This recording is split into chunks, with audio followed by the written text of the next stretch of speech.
भूमिका आमची स्पष्ट आहे। खरं म्हणजे हातकणंगले लोकसभा मतदारसंघामधनं मी कित्येक वर्ष तयारी करतो आणि तयारी करत असताना पहिला ज्यावेळी निवडणूक डिक्लेअर झाली त्यावेळी वेगवेगळे तिथं समोर आले, त्यांची उमेदवाराची नावं वेगवेगळी आली।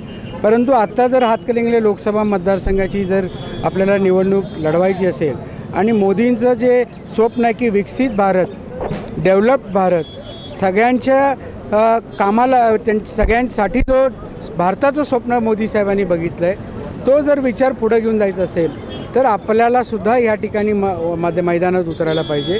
मी थांबलो आणि आपल्याला या उमेदवारांच्या या सगळ्यांच्या जी काय उमेदवार समोर आहेत त्यांच्यामध्ये माननीय प्रकाश आवाडे साहेब एकमेव असे उमेदवार आहेत की मोदीजींचे स्वप्न ते पूर्ण करू शकतील आणि खासदार म्हणून इचलकरंजी विधानसभेचं जे काम केले ते काम हातकणंगले लोकसभेचं सुद्धा करून दाखवायचं त्यांच्यामध्ये धमक आहे। म्हणून आमच्या सर्व पक्षातल्या सर्व कोर कमिटीच्या सगळ्यांनी निर्णय घेऊन माननीय आवाडे साहेबांची उमेदवारी आम्ही या ठिकाणी जाहीर करतो।